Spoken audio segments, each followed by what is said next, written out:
দেখতে পাচ্ছেন পুরো গাছগুলো পুড়ে ছাই হয়ে গেছে। দেখুন একবারে খা খা করছে, এখনো ধোঁয়া বেরোচ্ছে। দেখুন ভিউয়ার্স, এখন আমি আছি সুন্দরবনে, আর আপনারা দেখতে পাচ্ছেন সুন্দরবনের ভিতর প্রচুর পরিমাণে লোক। আর এই লোক এখানে আসার মূল কারণ হচ্ছে সুন্দরবনে আগুন লেগে গেছে। দেখতে পাচ্ছেন এই যে আগুনে পুড়ে সব কিছু ছাই হয়ে গেছে। ইতিমধ্যে এই সুন্দরবনের ভিতর ফায়ার সার্ভিস, বন কর্মকর্তা এবং আর দু একটা টিম মিলে এই আগুন নিয়ন্ত্রণ করার চেষ্টা করে চলেছে। আঙ্কেল, এই আগুনটা লাগছে কবে? আমরা কালকের বিকেলে খবর পাইছি যে আগুন লাগছে, আমরা সকালে চলে যাচ্ছি। আচ্ছা, এখন কি বর্তমানে কি অবস্থা? বর্তমানে নিয়ন্ত্রণ আছে, মাঝে মাঝে আগুন আছে, প্রায় জায়গায় কিছু কিছু আছে, ওটা থাকবে না, এমন কাছে পারবো না। হেলিকপ্টার দিতে আছে আর আমরা সার্ভিসের লোকের দিতে আছে, আমরা একটু দাওয়াদাবি করতে আছি। মোট কতটুক অঞ্চল আগুন ধরছে? প্রায় 3 বর্গ কিলোমিটার। 3 কিলোমিটার প্রায় সব মিলিয়ে 3 কিলোমিটারের মতো, 3 বর্গ কিলোমিটারের মতো। আচ্ছা, আগুন কি পুরো এই যে জঙ্গলটা দেখা যাচ্ছে ছাই হয়ে গেছে, এখন কি দাও দাও করে আগুন জ্বলছিল নাকি? মাটির নিচ থেকে আগুন জ্বলে ধোঁয়া দেখা যায়। তারপর আমরা সকাল থেকে এই ফজরের পর প্রায় 4-5টার দিক দিয়ে আসছি, আসে আপনার টাইগার টিম, বিটিআর টিম, তারপর জিপিজি, তারপর ফায়ার সার্ভিস সবাই আইসা মিলে জিলে আমরা একত্রিতভাবে এখনো চেষ্টা চালাই যাচ্ছি।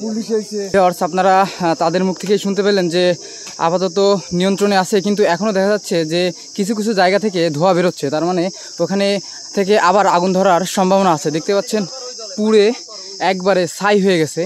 এখনও অলরেডি পানি চলতেছে। ফায়ার সার্ভিস যে কর্মকর্তারা আছে ওনারা সুন্দরবনের যে ছোট নদীটা আছে ওখান থেকে পানি নিয়ে এখানে দিচ্ছে। আর এই দেখতে পাচ্ছেন আপনারা যে এখানে পুড়ে একবারে ছাই হয়ে গেছে। দেখতে পাচ্ছেন এখানেও এখনও দেখুন, এখনও কোথাও কোথাও এরকম ধোঁয়া বেরোচ্ছে, আগুন আছে। তো তারা নিরন্তর চেষ্টা করে যাচ্ছে যে এই আগুনটা নিয়ন্ত্রণ করা।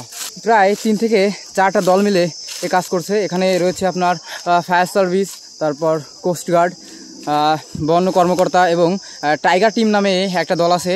তারা সবাই মিলে এই আগুনটা নিয়ন্ত্রণ করার চেষ্টা করছে।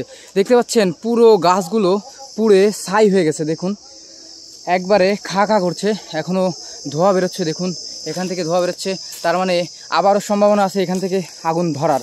তো ফায়ার সার্ভিস কিংবা অন্যান্য যে দল আছে তারা চেষ্টা করছে এই আগুনটা নিয়ন্ত্রণ করার। দেখতে পাচ্ছেন বিভিন্ন জায়গায় এখনও ধোঁয়া বেরোচ্ছে। আর এই যে বড় বড় গাছগুলো ছিল সেগুলো কিন্তু পুড়ে দেখুন একবারে ছাই হয়ে গেছে। আর আপনারা আওয়াজ শুনতে পারছেন কিনা আমি জানি না, ইতিমধ্যে হেলিকপ্টারও এখানে এসেছে এই আগুন নিয়ন্ত্রণ করার জন্য। ছোট যে নদীটা আছে সেই নদী থেকে হেলিকপ্টারে পানি তুলছে একটা পাত্রে করে, আর সেই পানি নিয়ে যেখানে আগুন তারা দেখছে উঁচু থেকেই পানিটা ফেলে দিচ্ছে। তো আপনারা আওয়াজ শুনতে পারছেন কিনা আমি জানি না, তবে আমি আপনাদের সেটাও দেখানোর চেষ্টা করছি।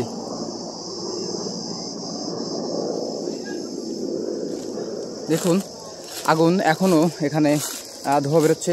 আর এই যে আগুন এমনভাবে ধরছিল যে এই গাছগুলো কিন্তু ছিল কাঁচা অবস্থায়, কিন্তু এত আগুনের তাপ বা এত আগুন যে কাঁচা গাছগুলো পুড়ে ছাই হয়ে গেছে। দেখতে পাচ্ছেন এই গাছগুলো সব ছিল জীবিত, কিন্তু আগুনের তাপে সবগুলো এখন প্রায় মারা গেছে। তো আমি আপনাদের ঘুরে ঘুরে আজকে সম্পূর্ণ দেখানোর চেষ্টা করব। আর তাদের মুখ থেকে আপনারা শুনতে পেরেছেন যে ইতিমধ্যে প্রায় 3 বর্গ মাইল বা 3 কিলোমিটার মতো আগুন ধরেছে। দেখতে পাচ্ছেন এই গাছগুলো পুড়ে একবারে শেষ হয়ে গেছে। আসলে আগুনটা লেগেছিল মূলত এই মাটি থেকে যে গাছগুলো ছিল বা যে পাতাগুলো ছিল শুকনো সেগুলো থেকে ধরতে ধরতে নিচে যে জিনিস বা নিচে যে কাঠ বা বিভিন্ন গাছপালার মরা শুকনা কাঠ ছিল সেগুলো ধরে আস্তে আস্তে আগুনগুলো উপর দিকে গেছে, যাতে করে এই যে গাছগুলো সব কিন্তু মারা গেছে। দেখতে পাচ্ছেন একবারে পুরো গাছ আগুনের তাপে শুকিয়ে গেছে। দেখতেই পাচ্ছেন।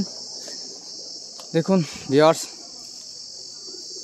এখনও এই যে কাঁচা গাছ তার গোড়া থেকে ধোঁয়া বেরোচ্ছে, তার মানে এখানে আগুন ধরার সম্ভাবনা এখনও আছে। দেখুন এগুলো কিন্তু সেই সুন্দরবনের সুপরিচিত গাছ, সুন্দরী গাছ।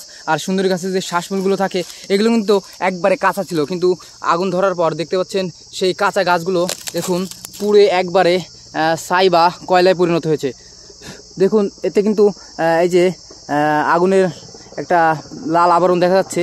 আসলে আগুন এখন মোটামুটি নিয়ন্ত্রিত, তবে একবারে যে নিঃশেষ হয়ে গেছে এরকম বলা যায় না, কারণ বিভিন্ন জায়গায় আপনারা খেয়াল করলে দেখতে পাবেন যে ধোঁয়া বেরোচ্ছে, আর এই ধোঁয়া থেকে কিন্তু যে কোনো সময় এই সুন্দরবন শুকনো কাঠ আছে এগুলোতে আগুন ধরে যেতে পারে। আর যে এখন যে সাউন্ডটা আপনারা পাচ্ছেন, এই সাউন্ডটা মূলত যে হেলিকপ্টার দ্বারা পানি এনে সুন্দরবনের যে আগুন নিয়ন্ত্রণ করা হচ্ছে সেটিরই।